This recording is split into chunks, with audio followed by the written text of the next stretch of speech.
What's going on, everyone? Hawks21 here, back with another Splinterlands video.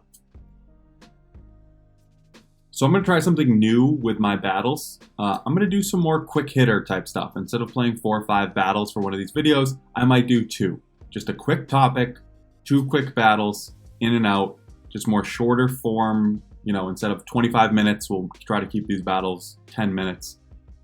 Just a more digestible format. I feel like a lot of people struggle to get through 30 minutes in one video, 25 minutes in one video. I know some people like it, but you'll just have more shorter videos to watch. So 2 battles in this one. It also let me get a little bit more in depth. So 2 battles in this one. Kind of going to talk about the Snipe rule set. I've talked about this rule set before. I've talked about the concept of if you know where your opponent's going to fire, you can win matches in Splinterlands. This one's a fun one too. The trample comes into play here. That's always fun. But let's get into it. So you got the Snipe rule set, and then let's look at the available splinters. So lowish mana at 30. So the 2 things that come to my head when I see 30 mana with blue and earth, I'm expecting maybe a sneak play, like a melee sneak play with the deep lurker from water. Or I'm expecting a magic team from earth. Regardless, it's going to be difficult for my opponent to attack the first position. They can't do it with anything that's not melee. They would need to put a melee monster up front and a reach monster in the second position.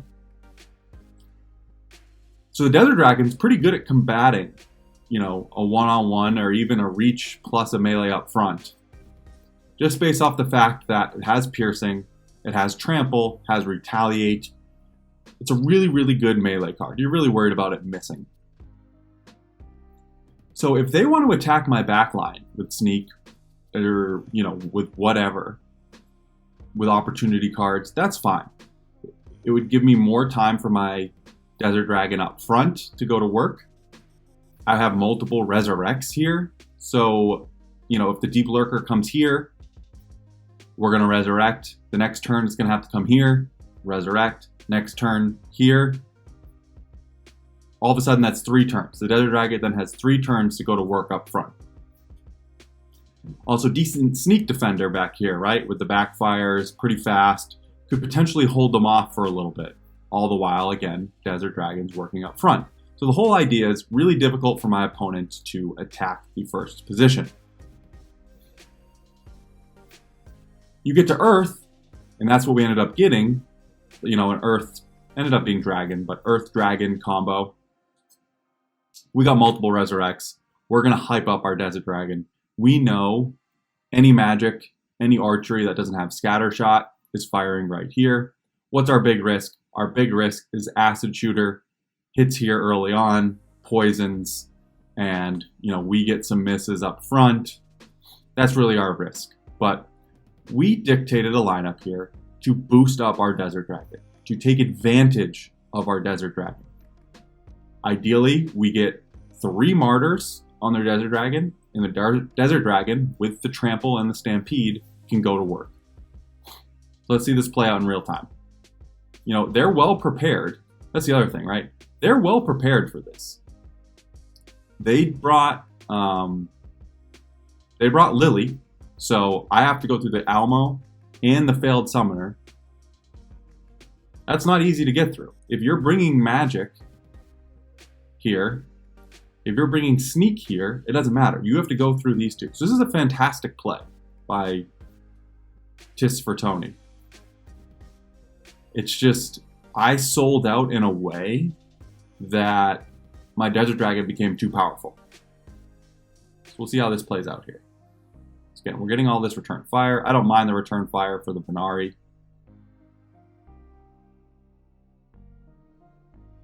Get a big hit there.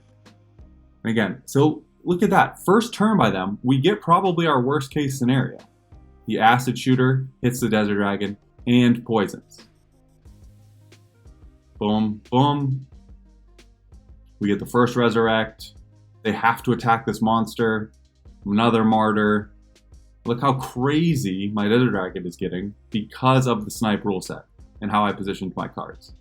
Some more return fire. Oof, just missed it there. And we get the third martyr. So we got 3 martyrs there off the Snipe position. But now we're not out of the woods yet, right? We're about to lose another monster here. It's actually, you know, it's not looking great. Our main damage dealer is poisoned. There's like a, that miss was nice. There's a time limit here on like, you know, what we have to work with. But here we go. We can see some of it start to come together here. Bang, bang. Ooh, again, 1 off there. It's a game of inches. We actually get a miss there. They do take out our other damage dealer at this point, but here we go. Desert Dragon finishes off the match. The quadruple trample, just like that. Boom. Match over. So Splinterlands gives you time to think. And I think this next battle, the second and final battle of the video, will show you what thinking can do. Specifically in the low into mid mana battles, there is a winning combination. You have to find it. And, you know, I'm fully aware, right? Alamo Cambio, not a cheap card. I don't even own Chancius. Chancius was delegated to me for a period of time. I don't have him anymore, but one of my members delegated me Chancius to play with him. And this was this is probably the battle I'm most proud of thus far, that I can remember in Splinterlands. I used, you know, do you get 2 minutes and 30 seconds or just 2 minutes? I forget how much time you get exactly, but I used almost all of it to think up this play, basically. So another Snipe rule set, except we know melee is taken out of the question. So any attack monster in the back line, unless they're scattershot, has to attack the second position. So then I said, all right, let's think about scattershot. What are the main scattershot monsters I'm worried about? The big one, the Rift Watchers one in Death, don't need to worry about it. You know, there's just not enough mana in 16 to bring that. The Life has a 5 mana one, but it's slow. Jim Meteor, maybe 5 mana. But again, you're talking about, you can't play both of them. Because I guess you could do Pelacor, bang bang with the Sloan. That would work. But again, let's think about that situation. I'm talking about 50-50 chance who it hits. If it hits Alamo, I'm return firing. So they would still have to get very, very lucky to avoid the return fire. You then add in the repair based on the protect. Becomes even more difficult. Again, Earth has the 2 mana one. That's more realistic, right? But we're not worried about a poison back here because of the immunity. And again, you're talking 50-50 chance. And then even if they fire at the Pelacor Conjurer, there's no guarantee it's going to hit it. 5 speed, pretty fast with the flying. Difficult card to hit. So more likely than not, all this stuff is going to come to the second position. So the key card in this rule set is, what card am I going to put in the second position? So as I was looking through my deck, I mean, you can't have a better option than the Alamo. Regardless of what, you know, I'm either going to get archery or magic coming back here. And it's going to be returned back at you. You can't get a better combination than the Chancius with the Alamo. We get the triage. So even if they somehow can bring a ton of damage, maybe there's some healing monster back here, or what's the Usit, right? Usit has the Oppress. So Usit might struggle to hit here, but if it hits, the damage is going to be doubled. So getting the triage is huge. This was just a bet that, you know, I didn't bring any attack monsters. I just knew that my attack was going to be the return fire, the magic reflect, and Chancius was perfect for keeping the Alamo alive. It took me 2 minutes to come up with this. I tried so many different combinations. I tried Earth combinations with, I keep forgetting the summoners' names. Immortalis, there we go. Using the Void.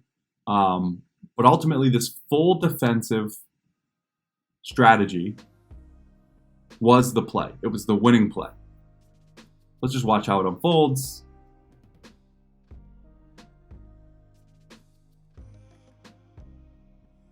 You know, and again, I know for a fact I'm going to have to win in fatigue, right? Unless they brought all attack monsters, which, you know, the Conjurer here is a clear play as well. But I knew I was going to have to win in fatigue. But even that, I knew if it was Almo versus Conjurer, who's going to win? The Almo is going to win, because the Almo has more health. So again, I mean, I don't know, there's very few ways you could have beat this strategy. You could have beat it going Yasik and the 10 mana Rift Watchers Last Stand Archer, because it has the piercing. So even with the repair, you can do some damage. And once the Almo got to the front line, I couldn't have healed it. But that's really it. And I didn't think of that at the time. I thought about that afterwards. And boom, we win in fatigue, just as we planned. We actually, the Almo never even moved up to the front because of the Resurrect.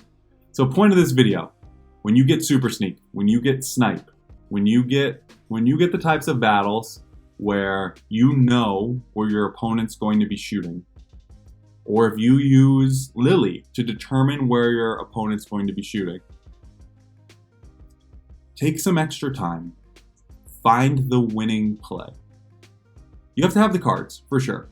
Like, if I don't have a max level Almo, if someone didn't delegate me Chancius, I can't make that play. But that's just a specific example I'm talking about. You know, the first battle, a lot of those cards weren't even max level. They're chaos cards. They're, you know, not that expensive, relatively. Take the time, use the 2 minutes, strategize, think about what your opponent might play, think about what can beat you and how likely that is to come. Just give it some thought, and you know, you'll find yourself winning in really fun, entertaining, and strategic ways. All right, I'm gonna leave it there. Hope you guys enjoyed the slightly shorter format. I ended up just talking a lot, so you know, we'll see if this is even shorter. Don't forget to like and subscribe. I appreciate you guys being here. Have a great day, and I will see you around the game.